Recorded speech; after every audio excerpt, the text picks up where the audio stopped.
Hello, si Alvin, ang inyong tech guide to give you tech tips, reviews, and guides. At ngayon guys, meron na naman tayong bagong phone sa ating channel. Ito ay ang unboxing at saka review ng Samsung Galaxy M51.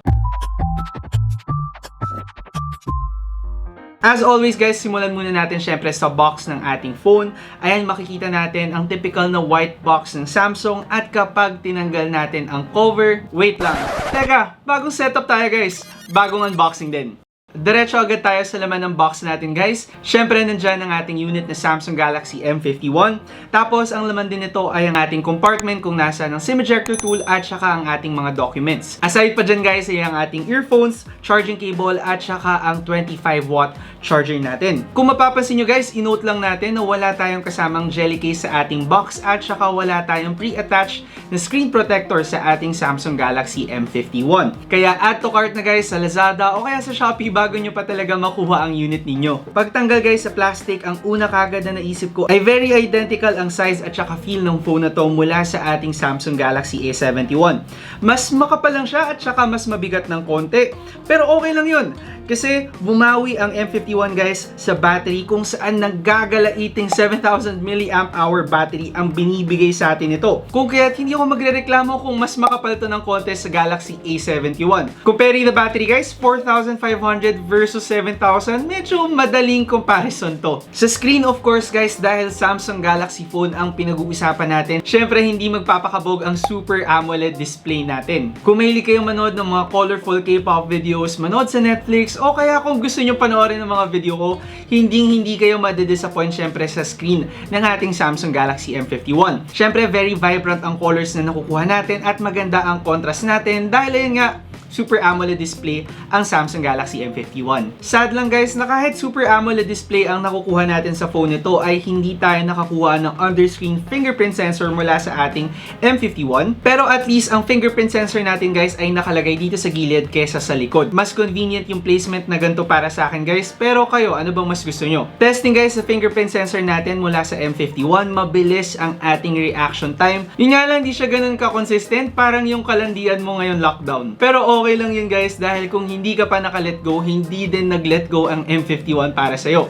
Dahil ang kinaganda ng phone na to guys, dito sa bottom part natin ay meron pa rin tayong headphone jack. Sa tabi nito, syempre ay ang ating USB Type-C na charging port and then ang ating speaker grills. And for the audio quality naman guys, very okay naman siya for a mono type speaker. Yun nga lang, ingat-ingat tayo kapag natatakpan natin siya kasi syempre madidistort ang sound ng speakers natin.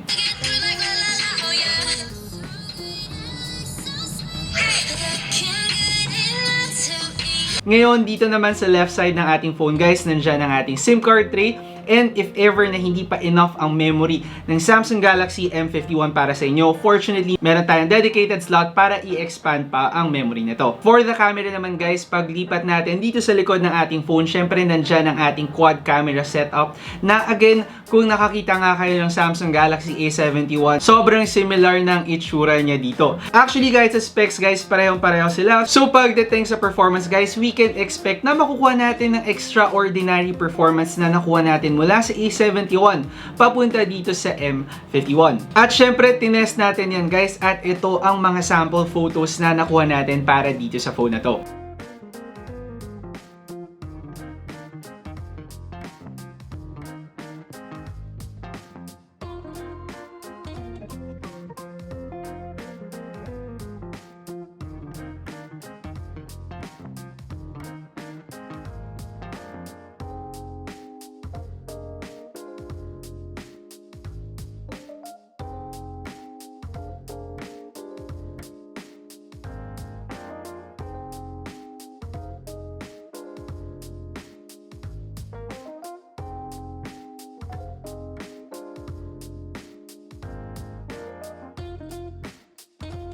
So for the sample shots guys na nakuha natin for the Samsung Galaxy M51, ay nga guys, same spec sila ng A71 and ano pa bang masasabi ko? Mula sa A71 na ay nga sabi ko napakaganda ng contrast natin, napakaganda ng color quality natin, albeit medyo nga lang saturated siya as compared to other phones. Kung kayo yung mga hindi talaga mahilig mag-edit at gusto nyo very vibrant agad na nakukuha nyong pictures for sure magugustuhan nyo din ang camera ng Galaxy M51. Napansin ko din guys, even in low light situations, makakakuha tayo ng magagandang photos with the Samsung Galaxy M51 kahit hindi pa natin gamitin ang night mode natin. So kung sakali na kayo yung mga hindi mahilig mag-effort kapag kumukuha ng pictures, pero syempre ine-expect nyo pa rin na maganda yung mga photos na makukuha nyo, I suggest na i-check out nyo ang Samsung Galaxy M51. Yung camera na nito ang nagtatrabaho para sa inyo at hindi nyo kailangan masyadong mag-effort para makakuha ng magagandang photos with this phone. Ngayon guys, for the camera din naman, kung papansin niyo dito sa likod, wala tayong masyadong camera bump dito. Actually, almost flat siya kapag hinawakan mo tong camera natin. So with wobbling, hindi nyo to masyadong may experience as compared to other mid-range phones na available ngayon sa market. With the design guys, comparing to other mid-range phones na available sa Samsung ngayong taon, naging plain naman ang tirada nila dito sa ating Samsung Galaxy M51. With the colors available, either black or white lamang ang makukuha natin. So ayun nga, kung kayo yung mga hindi ganun ka-attention seeker at gusto niyo mas plain at clean na phone lang, ayun nga, napakabagay sa inyo ng Samsung Galaxy M51. Ang backside natin guys ay plastic, so syempre hindi natin may expect na makakapag wireless charge tayo dito sa phone na to. Pero syempre dahil mid-range phone to guys, hindi naman natin may expect yung mga ganong feature dito sa phone na to. Ngayon, pagdating sa specs naman guys, nakakakuha tayo ng Snapdragon 730G dito sa phone na to.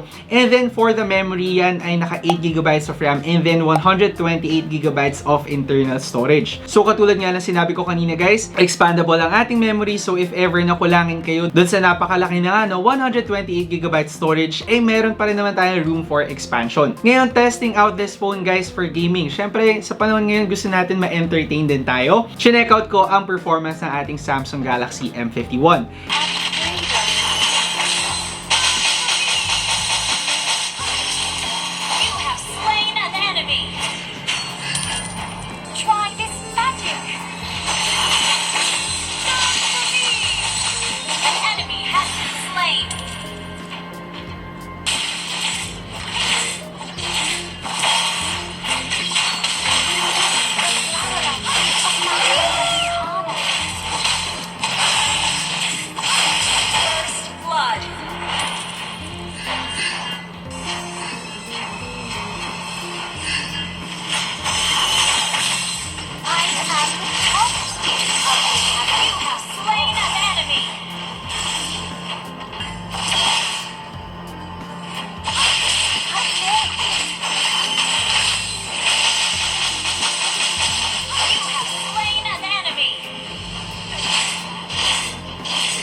And again guys, with the Snapdragon 730G, maki-question pa ba natin ang kayang gawin ng phone na to? Of course, very minimal ang mga lag at saka frame drops na na-experience natin with this phone. So after playing games on this phone guys, ayun masasabi ko no, with the Snapdragon 730G guys, we can expect na talagang maganda naman ang performance na made-deliver sa atin ng ating Samsung Galaxy M51. Nothing impressive guys, kasi sa totoo lang makikita natin ang chipset na to sa karamihan ng mga mid-range phones sa ganitong price point. Pero what's impressive kasi talaga guys with the M51 ay ang 7,000 mAh battery natin. Kung kayo yung mahilig talagang mag-game ng matagalan at saka kailangan nyo pa ng extra juice talaga para magamit pa yung phone nyo for the rest of the day, I suggest na isa to talaga dapat sa tinitingnan nyo kasi masasabi natin na ito dapat ang battery king ng taon. With 7,000 mAh battery guys, paano ka makikipagkompetensya doon? And with the Snapdragon 730G pa guys, again, hindi ganun katakaw ang chipset natin as compared to other flagship phones, so we can expect na talagang magtatagal ang ating phone for the rest of the day. Of course, hindi ko pa talaga ito masasabi completely hanggat hindi natin siya nagagawa ng in-depth gaming review.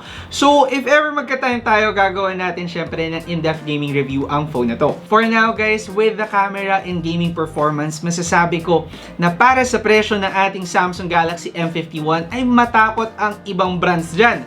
Dahil ang phone na to guys ay nagkakahalagang 19,990 pesos. And for the Samsung fans out there, of course, syempre matutuwa kayo dahil we are getting most of the specs na nakukuha natin sa Samsung Galaxy A71, which is 4,000 pesos more than the Samsung Galaxy M51. So kung kayo guys, kino-consider nyo ang Samsung Galaxy A71, pero ayun nga, medyo nahihirapan tayong i-stretch natin ang budget natin. Ayan guys, binigyan na kayo ng option ng Samsung. Sila na yung nag-adjust para sa inyo. Ginawa na nila guys ang Samsung Galaxy M51 para sa inyo. Kasi yun nga guys, para sa akin sa nakukuha ko ngayon, same camera performance, same gaming performance, pero with much more battery. Ang main differences guys na talagang napapansin ko sa kanya over sa Samsung Galaxy A71 is yung ating fingerprint scanner na ayun, instead na on the screen ay dito na siya sa ating lock button. Tapos syempre nawalan tayo ng jelly case and nawalan tayo ng screen protector na sa panahon ngayon madalas pre-attached na sa ating mga phone. Pero aside dun guys, kung very okay naman kayo sa mga ganong adjustment, masasabi ko na talagang dapat option nyo ang Samsung Galaxy M51. Sinacrifice ng Samsung yung mga premium features ng ating A71 para mas ma-deliver sa inyo ang mga bagay na hinahanap nyo talaga sa isang phone, which is talagang camera performance and madalas gaming performance naman talaga. Ngayon, comparing it to other phones of other brands guys, syempre hindi pa rin natin matatawaran ang brand na Samsung. Syempre tried and tested ang brand na to guys through the years. So para sa akin guys, kung naghahanap kayo ng isang napakagandang mid-range phone from Samsung ngayong taon, this is the phone to beat talaga. Comparing dun sa mga experiences ko with other Samsung phones, talagang ito para sa akin yung pinaka value for money option na makukuha natin ngayon. At yan guys ay available na ngayon. If ever, ilalagay ko yung link down below kung sakaling interesado kayo. And then nga guys, overview ko talaga dito sa phone na to. Masasabi ko na ito ang pinakasulit na setup for a mid-range phone na binigay sa atin ng Samsung ngayong taon.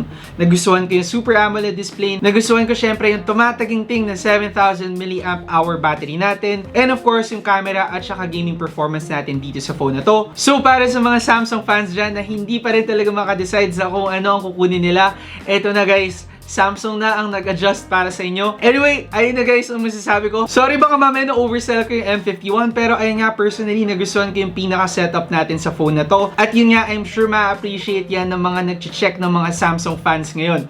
So anyway guys, hopefully nakatulong tong video na to sa inyo para mabigyan kayo ng idea mula sa ating Samsung Galaxy M51. At again, kung ito na nga ba ang phone na para sa inyo. Again guys, ito, balik tayo sa dati. As always, kung meron kayong questions, suggestions, o kaya negative reactions sa ating video, syempre i-comment nyo na lang yun down below. At kung hindi pa kayo nakaka-subscribe sa ating channel at gusto nyong maabangan ang ating mga in-depth review sa phone na to or sa iba pang mga devices, syempre mag-subscribe lang kayo by clicking the subscribe button down below at i-hit nyo ang bell icon para ma-update kayo whenever I post videos. Again, ako si Alvin, ang inyong tech guide to give you tech tips, reviews, and guides. See you next time. Ingat!